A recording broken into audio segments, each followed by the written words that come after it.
Hello everyone, good morning. आज का topic है design of bolted gusset base. Design of bolted gusset base,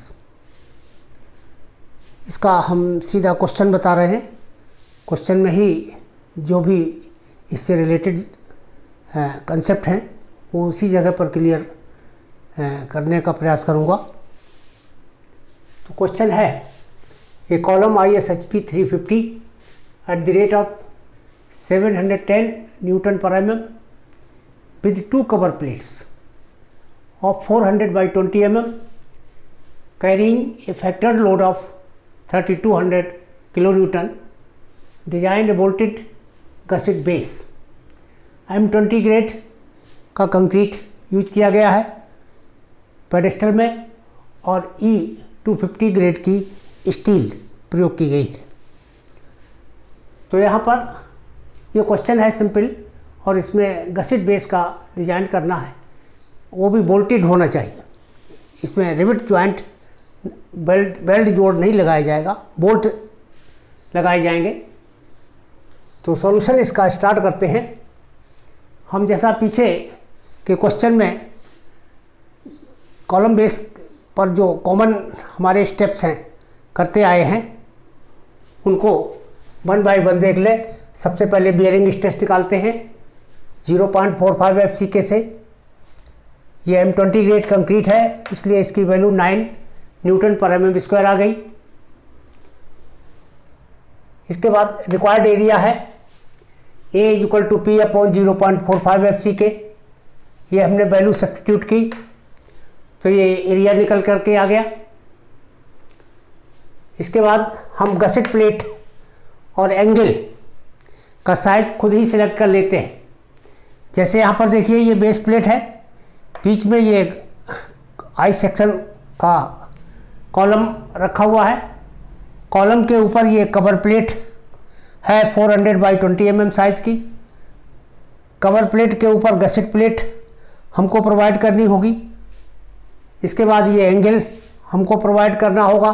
तो cover plate तो दिया हुआ है, गसेट प्लेट के बारे में हमको एज्यूम ये करना होगा कि thickness of gusset plate is 16 mm। ये हम स्वयं सिलेक्ट कर लेंगे, क्योंकि इसकी जो मोटाई है वो गर्डर के फ्लेंज की मोटाई से कम नहीं रखी जाती, इसलिए जनरली 16 mm हम एज्यूम कर लेते हैं। ये मोस्टली सेफ रहती है। फिर भी हम जो सेक्शन दिया हुआ है उसके फ्लेंज की थिकनेस देख लें, और फ्लेंज की थिकनेस से ज़्यादा ही इसकी मोटाई गसेट प्लेट की ये चुनी जाएगी। इसके बाद ये एक एंगल हमको इसका साइज सेलेक्ट करना पड़ता है। कॉलम बेस में इस एंगल का साइज जनरली वर्टिकल साइड जो है, वर्टिकल लेग जो है, ये हमारी 150 mm की रखी जाती है। हॉरिजेंटल लेग 150 mm की रखी जाती है और थिकनेस इसकी 15 mm की रखी जाती है। तो इस एंगल का साइज हो गया 150 by 115 by 15 mm। तो यही दो चीज़ें यहाँ पर हम एज्यूम कर लेते हैं, 16 mm gusset plate and 150 by 115 by 15 mm angle. After that minimum width required, इसकी जो मिनिमम विड्थ है वो कितनी रिक्वायर्ड है। तो मिनिमम विड्थ देखिए, इसी क्रॉस सेक्शन से हम मिनिमम विड्थ निकाल लेंगे। ये जो हमारा गर्डर है यहाँ से यहाँ तक, इस गर्डर की टोटल डेप्थ हमारी 350 mm है, तो हमने इसकी ये 350 mm लिख लिया। इसके बाद एक कवर प्लेट इस फ्लेंज के ऊपर है, एक कवर प्लेट इस फ्लेंज के ऊपर है, और कवर प्लेट की मोटाई 20 mm है। तो 20 × 2 ये हम ऐड कर देंगे, 20 इधर और 20 इधर, तो 20 × 2 हो गया। इसके बाहर एक गसेट प्लेट इस साइड में लगी हुई है, एक गसेट प्लेट इस साइड में लगी हुई है। दोनों की मोटाई 16 mm है, इसलिए 2 × 16 ये भी हम ऐड कर देंगे। और इसके बाद फिर बचता है एंगल। तो एंगल की लोअर लेग जो है ये 115 mm की है, इधर 115 mm की है, तो दो लेग जो है इसमें ऐड हो जाएंगी। तो 2 × 115 इसको भी ऐड कर दिया। इस तरह से ये टोटल रिक्वायर्ड विड्थ हमारी प्लेट की यहाँ से मिल जाती है, यहाँ से यहाँ तक की इसको हमने कैलकुलेट किया, ये 652 mm यहाँ से प्राप्त हुआ। इसे हम राउंड अप कर देते हैं अप टू 660 mm। अगर हमने 660 mm राउंड अप कर दिया तो इसको कितना आगे हमने बढ़ाया, इसको 8 mm और इसकी चौड़ाई बढ़ा दी। तो 8 mm दोनों तरफ बढ़ा हुआ है, तो एक साइड में कितना बढ़ा, 4 mm। यानी ये हमारा एंगल के जो साइड है इसके आगे जो हमारी बेस प्लेट है ये 4 mm और बाहर को निकली हुई है। देखिए ये एक्सटेंशन इसके आगे जो है गसेट प्लेट की जो प्रोजेक्शन है ये ज़्यादा नहीं रखना चाहिए, इसलिए जितना कम से कम हो पॉसिबल उतना रखें। तो यहाँ पर हमने 4 mm का केवल राउंड अप करने के लिए बढ़ाते हुए इसको 152 mm के स्थान पर 660 mm ले लिया। जब हमने इसकी बेस प्लेट की एक साइड हमने निकाल ली कि ये हमारी 660 mm है, तो इसकी लेंथ दूसरी भुजा हम भी निकाल लेते हैं। तो लेंथ ऑफ बेस प्लेट हमारी कैसे निकलेगी, एरिया ऑफ बेस प्लेट जो कि रिक्वायर्ड एरिया है ऊपर से निकाला है, और उसमें ये बिट्स का हमने मल्टीप्लाई डिवाइड कर दिया। बिट्स से डिवाइड करेंगे तो ये हमारा 538.7 mm आ गया। इसको भी हम राउंड कर देते हैं नेक्स्ट सूटेबल फिगर में 540 mm से 540 mm। तो इसको हमने 540 mm ले लिया और इसको 660 mm ले लिया। इस तरह से बेस प्लेट का साइज हमने यहाँ पर निर्धारित कर दिया। जब बेस प्लेट का हमारा साइज निर्धारित हो गया, इसके बाद बियरिंग प्रेशर हम निकाल लेते हैं, load divided by actual area of the base plate.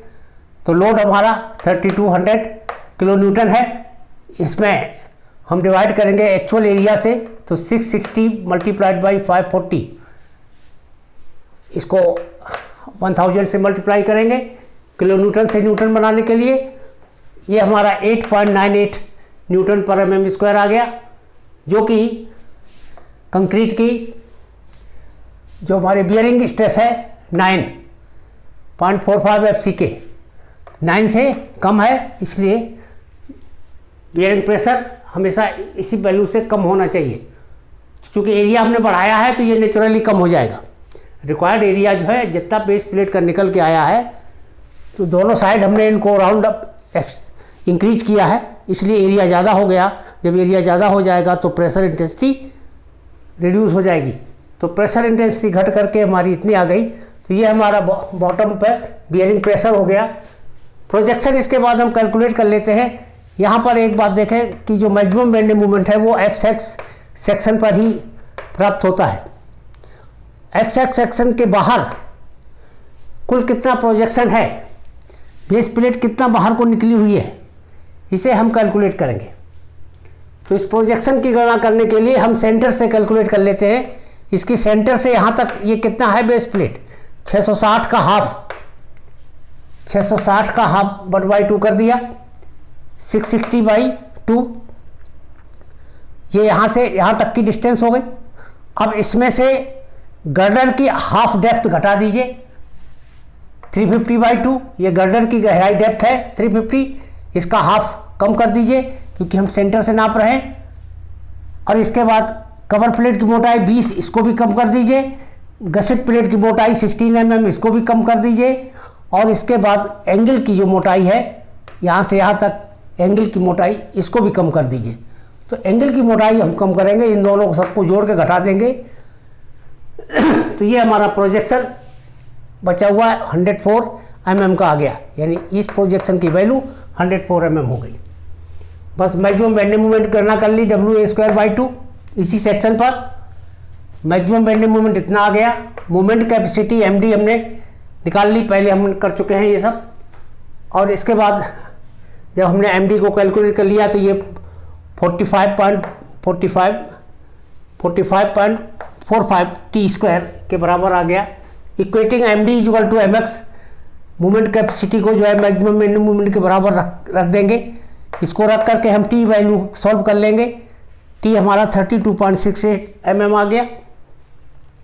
T is the thickness, यहाँ पर 32 ये निकल करके आ गई, thickness of the base plate. अब इसके बाद निकालेंगे कि यहाँ पर जो ये थिकनेस होती है जो निकल के आएगी, ये कंबाइंड थिकनेस होती है बेस प्लेट प्लस एंगल की मोटाई। क्योंकि ये सेक्शन हमारा एक्स एक्स यहाँ पर है, यहाँ पर जो ये एंगल की थिकनेस है और बेस प्लेट की थिकनेस, दोनों को कंबाइंड थिकनेस ये टी निकल के आती है। तो ये कंबाइंड थिकनेस 32.68 mm है। तो इसमें से जब हम केवल बेस प्लेट की मोटाई कैलकुलेट करेंगे टीएस, तो 32.68 में से 15 mm जो एंगल की थिकनेस है इसको घटा देंगे। बस ये हमारा 17 पॉइंट इतना आ गया से 20 mm। इसको हम राउंड अप करेंगे, जो अवेलेबल थिकनेस होती है बेस प्लेट की मार्केट में उसी में से सिलेक्ट कर लेते हैं। तो ये हमने से 20 mm एज्यूम कर लिया। अब ये 20 mm इसकी बेस प्लेट की थिकनेस हो गई। इसके लिए कहा गया है कि this thickness should not be या this should not be less than TF, या इसकी वैल्यू ज़्यादा होनी चाहिए किससे, टीएफ से। TF means thickness of flange. तो फ्लैंज की थिकनेस जो है इसकी प्रॉपर्टी से जो गर्डर दिया हुआ है कॉलम का, ये इसकी थिकनेस ऑफ फ्लैंज जो है 11.6 mm प्राप्त होती है। ये हम स्टील टेबल से इसकी प्रॉपर्टी नोट कर लेते हैं। तो ये ओके, ये इससे ज़्यादा होने चाहिए और ज़्यादा है, 11.6 की जगह 20 mm है, इसलिए ये हमारे थिकनेस जो है जो कैलकुलेट होकर के आई है ये भी ओके है। तो रिजल्ट हमारा आया प्रोवाइड 660/540/20 mm बेस प्लेट, यानी बेस प्लेट का ये कंप्लीट साइज हमको ज्ञात हो गया। इसके बाद assuming the end of the column are faced for complete bearing. अब यहाँ पर देखिए ध्यान से, ये पॉइंट ऐसा है, ये कॉलम के जो बॉटम सिरा होता है, अगर ये बेस प्लेट के ऊपर इसका प्रत्येक भाग टिका हुआ है, इसके कांटेक्ट में है, और ये तभी संभव है जबकि इसके बॉटम के सिरे को फेस किया जाए, ग्राइंड करके बराबर किया जाए, एक प्लेन में लाया जाए। क्योंकि यहाँ पर हम कवर प्लेट इसको इससे कनेक्ट करते हैं, गसेट प्लेट कनेक्ट करते हैं, एंगल कनेक्ट करते हैं, कोई न कोई मेंबर ऊपर नीचे हो जाएगा। जो गर्डर है हमारा यहाँ पर, गर्डर की फ्लैंज हमारी ऐसे भी रह सकती है, यानी ये खाली है, ऊपर को उठा हुआ है हिस्सा, और ये गसेट कवर प्लेट भी ऊपर को उठी हुई है, केवल गसेट प्लेट टिकी हुई है और एंगल टिका हुआ है। तो ऐसी स्थिति भी आती है। और लेकिन जब इसको फेस कर दिया जाता है, ग्राइंड करके एक लेवल में कर दिया जाता है, उस समय ये पूरा का पूरा भाग इसके कांटेक्ट में आ जाता है। तो ये दो स्थितियां होती हैं कि जब इसको फेस किया गया हो और जब इसको फेस न किया गया हो। फेस करने का मतलब इसको प्लेन करना, और प्लेन इस तरह से करना कि इसका पूरा का पूरा भाग हमारा बेस प्लेट के कांटेक्ट में अच्छी तरह से आ जाए। अगर ये पूरा का पूरा भाग फेस कर दिया गया है, उस समय ये एज्यूम किया जाता है कि गर्डर के द्वारा आधा लोड सीधा बेस प्लेट पर ट्रांसफ़र हो जाता है और बाकी आधा लोड जो है गसेट प्लेट के द्वारा, गसेट प्लेट और एंगल के द्वारा जो है बेस प्लेट पर ट्रांसफ़र होता है। तो ये 50-50% लोड आपस में डिवाइड हो जाता है, यानी कॉलम स्वयं 50% लोड को ट्रांसफ़र कर देता है बेस प्लेट के ऊपर, और गसेट प्लेट जो है ये 50% लोड को ट्रांसफ़र कर देती है। लेकिन अगर फेस नहीं किया गया है, उस केस में 100% लोड गसेट प्लेट के द्वारा ही ट्रांसफ़र होता है। ये आपको ध्यान रखना। अगर उसमें लिखा हो कि इसको कॉलम को सिरे को फेस नहीं किया गया है, तो फिनिश नहीं किया गया है, तो उस केस में ये 100% लोड यहाँ पर ट्रांसफ़र होगा, यानी ये बीच का हिस्सा ऐसे उठा हुआ माना जाएगा ऊपर को, या इसके कांटेक्ट में है ही नहीं, गर्डर हमारा इसके कांटेक्ट में नहीं है। और इसके साथ ही साथ यहाँ पर कनेक्शन कौन लगाए गए हो, इसको बोल्ट के द्वारा जोड़ा गया हो, न कि वेल्ड के द्वारा। इसमें वेल्ड का प्रयोग नहीं है, ये उसी केस में ये चीज़ लागू हुई। अगर ये गैप है और इसको वेल्ड कर दिया गया तब लोड इसके में डायरेक्ट ट्रांसफ़र हो जाता है।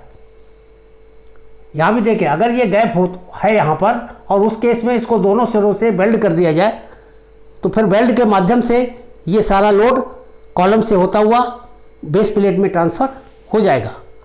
उस केस में फिर लोड हमारा 50-50% ही ट्रांसफ़र होता है, 50% डायरेक्ट कॉलम के द्वारा और 50% डायरेक्ट गसेट प्लेट के द्वारा। तो ये बातें यहाँ याद रखना ज़्यादा ज़रूरी है, क्योंकि ये कंसेप्चुअल चीज़ें हैं, यही डाउट क्रिएट करते हैं कि ऐसा कैसे हुआ। तो वही यहाँ पर लिखा हुआ है, इसको फेस किया हुआ है 50%। तो अब यहाँ देखिए आधा लोड तो हमारा कॉलम ने ले लिया, आधा लोड दोनों गसेट प्लेट पर चला गया। फिर एक गसेट प्लेट पर कितना लोड गया, उस आधे लोड का भी हाफ। तो यहाँ पर वही चीज़ देखिए, total load on both gusset plate, total load on both gusset plate will be equal to total load divided by 2। तो ये हुआ 3200/2 यानी 1600 किलो न्यूटन का लोड दोनों बेस प्लेट के द्वारा ये ट्रांसफ़र होगा। और इसके बाद load on one gusset plate, अगर हम केवल एक गसेट प्लेट पर लोड निकालें तो फिर ये 1600 का भी हाफ हो जाएगा, यानी 800 किलो न्यूटन का लोड एक गसेट प्लेट के द्वारा बेस प्लेट पर ट्रांसफ़र होगा। तो ये था हमारा लोड कैसे ट्रांसफ़र हो रहा है। इसके बाद ये एज्यूम करते हुए कि हम 20 mm डाया का बोल्ट प्रयोग करेंगे। तो जब 20 mm डाया के बोल्ट प्रयोग करेंगे तो इसके लिए हमको बोल्ट की शेयरिंग स्ट्रेंथ पहले निकालनी होगी, बोल्ट की बियरिंग स्ट्रेंथ निकालनी होगी एक एक बोल्ट की, और दोनों की जो शेयरिंग स्ट्रेंथ और बियरिंग स्ट्रेंथ में कम होगा वही हमारी बोल्ट वैल्यू कहलाएगी। तो ये कार हम पीछे जो हमारा एंगल ये बोल्ट वाला चैप्टर है, बोल्टेड जॉइंट वाला, उसमें अच्छी तरह से पढ़ चुके हैं। तो इसको देखते हैं शॉर्ट में। स्टेप क्या हो गया, शेयरिंग स्ट्रेंथ VDSB बराबर ANB इंटू FUB बटे √3 गामा MB। बस इसमें हमने वैल्यू सब्स्टिट्यूट की, वैल्यू सब्स्टिट्यूट करके ये वैल्यू निकाल ली। ये हमारी हो गई शेयरिंग स्ट्रेंथ। इसके बाद बियरिंग स्ट्रेंथ का फार्मूला लिखा, VDPB 2.5 KB into D into T into FU बटे गामा MB, ये इसका फार्मूला है। इसमें KB की वैल्यू जो है क्या होती है, लीस्ट ऑफ 1, 2, 3 एंड 4, ये 4 वैल्यूज़ हैं, इनमें जो कम हो उसके बराबर ली जाती है। तो ये 4 वैल्यूज़ क्या है, स्मॉल e बटे 3DO, इसको हमने देखा है यहाँ पर। स्मॉल e क्या है, ये इंड डिस्टेंस है, किनारा दूरी है। तो किनारा दूरी के लिए हम बोल्ट जॉइंट के चैप्टर में पढ़ चुके हैं, वो एक टेबल दी गई है, उसी टेबल की मदद से 22 mm के रिविट के लिए किनारा दूरी निकाल लेते हैं। तो ये 36 मान लीजिए, और 36 इसको मान लिया। ये DO क्या है, 2 mm बढ़ा दिया जाता है इसका साइज। होल साइज जो है बोल्ट साइज का से 2 मिलीमीटर ज़्यादा प्रयोग किया जाएगा। इसकी भी टेबल दी गई है कि DO किस बोल्ट के लिए कितना इंक्रीज किया जाएगा। तो 22 mm के लिए 2 मिलीमीटर ही इंक्रीज किया जाएगा। तो ये 24 mm हो गया। इसको सॉल्व किया, 0.5 आ गया। इसके बाद P/3DO है -0.25। P यहाँ पर पिच कहलाती है। पिच डाया का, नॉमिनल डाया का 2.5 टाइम्स मिनिमम लिया जाता है। तो यहाँ हम उसी के हिसाब से कैलकुलेट कर लेते हैं। तो 22 mm के लिए इसका 2.5 गुना कर दीजिए 2.5 टाइम्स, तो ये 55 mm लगभग प्राप्त होता है। तो 55 mm हमने यहाँ पर पिच मान लिया, एज्यूम कर लिया कि पिच जो है 55 mm लेंगे। तो पिच की वैल्यू 55 mm रख ली, और 3DO ये उसी तरह से है -0.25, ये हमारा 0.513 आ गया। तीसरे स्टेप में है FUB बटे FU। इन दोनों की वैल्यूज़ क्रमशः जो है 400/410 होती है। इसका रेशियो आ गया 0.975, और फोर्थ पॉइंट है 1.0। इन चारों में हम कंपेयर करते हैं तो सबसे कम जो है वैल्यू 0.5 आती है, इसलिए KB = 0.5। KB की वैल्यू जब ज्ञात हो गई तो हम VDPB इसकी वैल्यू कैलकुलेट कर लेते हैं, यानी बियरिंग स्ट्रेंथ का फार्मूला जो यहाँ लिखा है इसी में वैल्यू सब्स्टिट्यूट कर देते हैं। तो 2.5 ये है, KB यहाँ पर हमने रख लिया 0.5 मिनिमम, और फिर इसके बाद ये D है, ये नॉमिनल डाया है, T थिकनेस ऑफ प्लेट है, ये गसेट प्लेट की मोटाई यहाँ पर प्रयोग की जाएगी। तो ये 16 mm हो गई, और ये FU ये 410 हो गया, और 1.25 ये गामा FB है। तो इस तरह से इसको सॉल्व करके ये 144320 न्यूटन ये वैल्यू आ गई, ये बियरिंग स्ट्रेंथ हो गई। अब इसके बाद बोल्ट वैल्यू के लिए हम बियरिंग स्ट्रेंथ और शियरिंग स्ट्रेंथ को कंपेयर करेंगे, जो दोनों में कम होगा उसी को बोल्ट वैल्यू लिख लेंगे। तो ये बोल्ट वैल्यू जो है शियरिंग वाली कम है, इसलिए ये बोल्ट वैल्यू हो गई। बोल्ट वैल्यू के बाद नंबर ऑफ बोल्ट हम कैलकुलेट करेंगे। Number of bolt is equal to total force taken by gusset plate, यानी एक गसेट प्लेट टोटल कितना लोड ले रही है, ये गसेट प्लेट पर कितना लोड आ रहा है, ये अभी हमने यहाँ पर कैलकुलेट किया था 800 किलो न्यूटन। तो ये 800 किलो न्यूटन आया था, इसी को न्यूटन में कन्वर्ट करके लोड लिख लिया, और लोड बटे इसकी बोल्ट वैल्यू लिख ली। तो नंबर ऑफ बोल्ट हमको यहाँ से प्राप्त हो जाएगा कि इतने बोल्ट चाहिए एक गसेट प्लेट को कनेक्ट करने के लिए। तो ये 13.8 आएगा, इसको हमने से 16 लिख लिया। यहाँ पर 13.8 को 14 नहीं लिखा जाएगा, क्योंकि यहाँ पर इसको लगाने के लिए सिमेट्री को भी हमें ध्यान में रखना पड़ता है, और सिमेट्री को ध्यान में रखते हुए 2, 3, 4 जितने रिवेट बढ़ाने पड़े वो बढ़ा लिए जाते हैं, और सिमेट्रिकली जो है हम उनको प्लेस कर देते हैं। तो ये 16 mm ये हम जब यहाँ पर लगाएंगे तब हमको कंफर्म होगा कि ये कितना तक बढ़ाना आवश्यक हो रहा है। तो अब यहाँ देखिए, मान लो ये 16 रिवेट हैं, तो ये 16 रिवेट कहाँ लगाए जाएंगे, इस बात को ध्यान दें। ये 16 रिवेट जो लगाए जाएंगे वो गसेट प्लेट तो ये है, और ये हमारा फ्लैंज है। फ्लैंज और फ्लैंज के ऊपर जो कवर प्लेट होती है, दोनों को मिला करके ये हमारे फ्लैंज ही कहलाती है। अगर फ्लैंज के ऊपर कवर प्लेट है तो दोनों को मिला करके ये फ्लैंज कहलाएगी, यानी दोनों को जोड़ने के लिए ये टोटल 400 हमने लिया है। कवर प्लेट की चौड़ाई 400 है, और इसमें फ्लैंज की जो चौड़ाई है ये 250 mm है। तो ये पूरी पट्टी और ये गसेट प्लेट, इनके मध्य कनेक्शन केवल यही पोर्शन तो बचा जहां हमको रिवेट लगाने हैं। तो इस पोर्शन में रिवेट लगाने के लिए अब देखिए यहाँ पर 1, 2, 3, 4, यानी 2 यहाँ लगा दीजिए, 2 यहाँ लगा दीजिए, 2, 2, इस तरह से 4 और 4, 8 ये हो गए। इसी तरह से 4 और 4, 8 ये हो गए, तो टोटल हो गए 16। तो इस तरह से ये इवन नंबर में ही ये आएंगे। ये रिवेट लगा दिए यहाँ पर।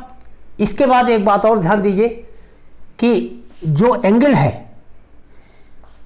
एंगल और गसेट प्लेट के बीच में, ये गसेट प्लेट है और ये एंगल है, इसके बीच में जो कनेक्शन होगा, यानी इनको आपस में कैसे जोड़ा जाएगा। तो एंगल और गसेट प्लेट का कनेक्शन यहाँ से यहाँ तक हुआ, यहाँ से यहाँ तक जो नंबर ऑफ रिवेट होंगे वो भी 16 ही लिए जाएंगे। अगर ये हमारे रिवेट 16 हैं तो ये रिवेट भी 16 होंगे। इसमें ये हिस्सा हमारा कॉमन पोर्शन है, तो इसमें देख लीजिए कितने रिवेट हैं, 8 रिवेट यहाँ पर हैं। तो 16 रिवेट पूरा करने के लिए 8 रिवेट और चाहिए। तो 8 रिवेट लगाने हैं, तो जिसमें 4 इधर लगा दीजिए, 4 इधर लगा दीजिए।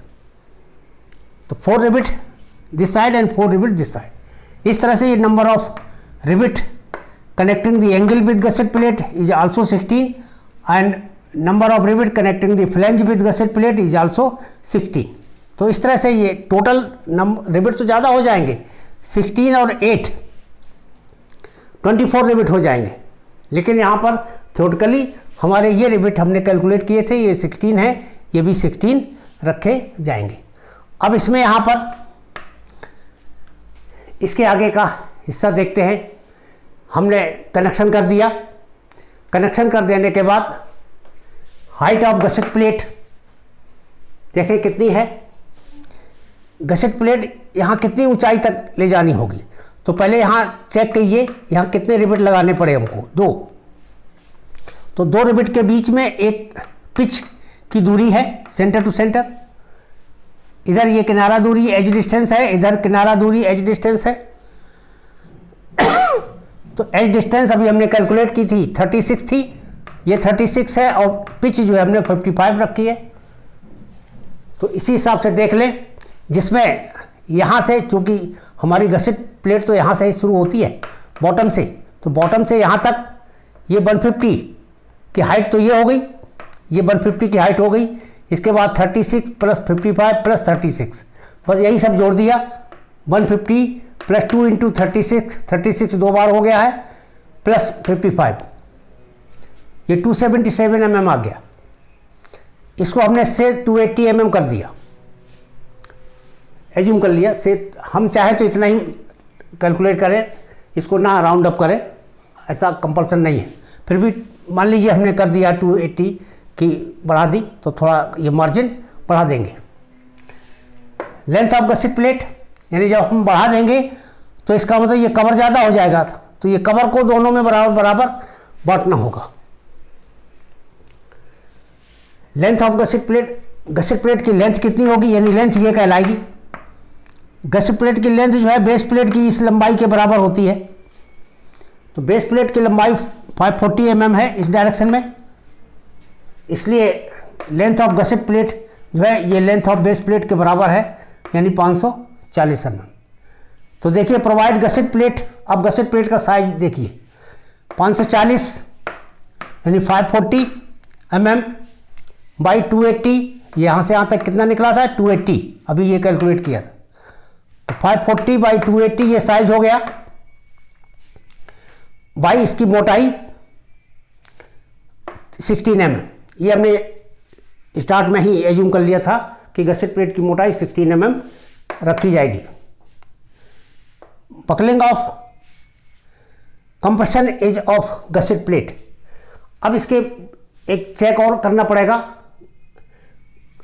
Buckling of compression edge of gusset plate की जो कंप्रेशन एज होती है उसकी जांच करनी होगी। अब देखिए इसमें कंप्रेशन कैसे उत्पन्न होता है। यहाँ पर देखिए ये बेस प्लेट है, बेस प्लेट के नीचे कंक्रीट ब्लॉक होगा। ये हमारा कंक्रीट ब्लॉक के ऊपर इस तरह से रेस्ट कर रहा है।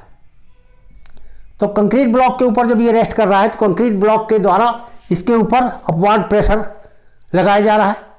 अपवार्ड प्रेशर के कारण ये हमारी बेस प्लेट ऊपर की ओर उठती है। ये कैंटिलीवरिंग एक्शन के कारण ऊपर की ओर प्रेस करेगी किसको, गसेट प्लेट को।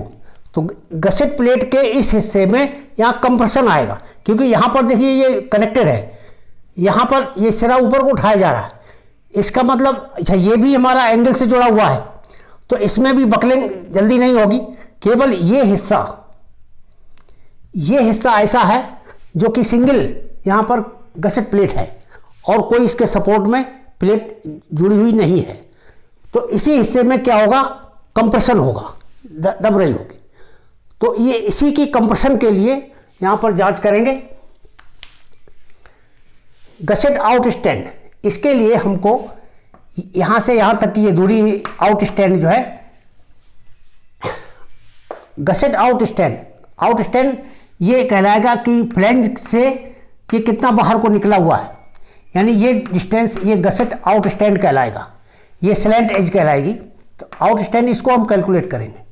तो इसको देखिए कैसे कैलकुलेट करेंगे। ये 540 ये पूरा है और यहाँ से यहाँ तक ये कितना है 400, 540 माइनस 400 बाई 2, तो ये यहाँ से यहाँ तक की डिस्टेंस आ गई जो कि 70 mm है। यानी यहाँ से यहाँ तक की साइड कितनी आ गई, 70 mm आ गई। तो ये 70 mm यहाँ से ज्ञात कर लिया। इसके बाद स्लैंट एज हमने कैलकुलेट की, ये अब हमने ये निकाल लिया।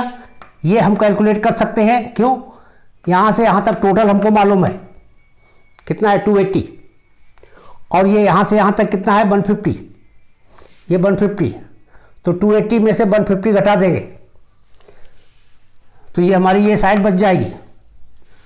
तो अब यहाँ से इस भुजा को निकालेंगे, SO slant height, slant edge S0 SO is equal to √70 का स्क्वायर, यानी इस साइड का स्क्वायर प्लस इस साइड का स्क्वायर 280 माइनस 150, 280 माइनस 150 ये भुजा हो गई, इसका स्क्वायर कर लिया, अंडर रूट कर दिया, तो ये S0 ज्ञात हो गया बाई पाइथागोरस थ्योरम। तो ये 147.6 mm आ गया। तो ये डिस्टेंस हमने कैलकुलेट कर ली।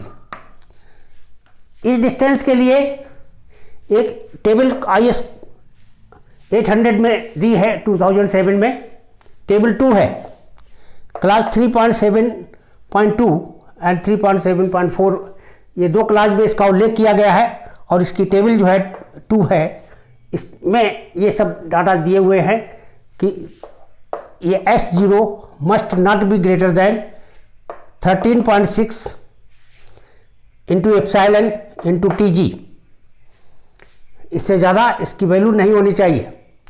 अब इसमें एप्साइलन क्या है? Epsilon is equal to under root 250 divided by FY की वैल्यू यहाँ 250 दी गई है, तो ये 250 से 250 कट गया, 1 हो गया, और 1 का अंडर रूट 1 हो गया, तो एप्साइलन की वैल्यू यहाँ पर 1 हो जाती है। एप्साइलन 1 हो गया। TG क्या है? ये है गसेट प्लेट की मोटाई, थिकनेस ऑफ गसेट प्लेट जो कि 16 mm है। तो यहाँ से हमने सॉल्व कर लिया इसको, ये 217.6 mm आ गया। तो अब जरा चेक कीजिए कि S0 तुमने कितना कैलकुलेट किया है? S0 147 कैलकुलेट किया है। तो S0 147 must not be greater than, मतलब ये बड़ा नहीं होना चाहिए, किससे? 217 से। तो ये है 217 और ये है 147 केवल, तो ये वैसे भी ज़्यादा नहीं है, कम है, इसका मतलब ओके है। तो ये चेक, इसका मतलब बकलिंग में ये फेल, गसेट प्लेट फेल नहीं होगी।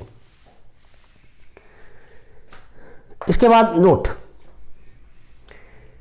Number of bolt connecting flange, ये हमने यहाँ पर हालांकि एक्सप्लेन कर दिया है। Number of bolt connecting flange with gusset plate is equal to number of bolt connecting angle with gusset plate, मतलब गसेट प्लेट और एंगल को जोड़ने वाले रिवेट और गसेट प्लेट और फ्लैंज को जोड़ने वाले रिवेटों की संख्या बराबर होती है। बस वही नोट लिखा हुआ है। इसके बाद एंकर बोल्ट के बारे में देखिए। इस क्वेश्चन में सीधा एक लोड दिया हुआ था, एक्सियल लोड, इसमें मोमेंट नहीं था। जब एक्सियल लोड है तो बेस प्लेट के बॉटम में प्रत्येक जगह पर कंप्रेशन होगा। जब इसमें सब जगह कंप्रेशन है तो थ्योरेटिकली एंकर बोल्ट की आवश्यकता नहीं होती, लेकिन फिर भी कोर्ट ने रिकमेंड किया है कि नॉमिनल एंकर बोल्ट प्रोवाइड कर दिए जाएं। तो नॉमिनल एंकर बोल्ट के लिए हम एज्यूम कर लेते हैं provide 2 anchor bolt of 20 mm dia 4.6 grade. तो 4.6 ग्रेड के 2 जो है बोल्ट 20 mm डाया के हम इसमें लगा दें। These are sufficient to keep the base plate in position while placing the girder column on the base plate। तो इस तरह से क्वेश्चन हमारा कंप्लीट हुआ।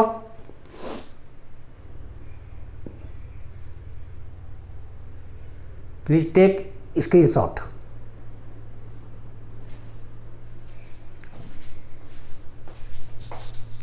And thank you for today's video. Wait till next video.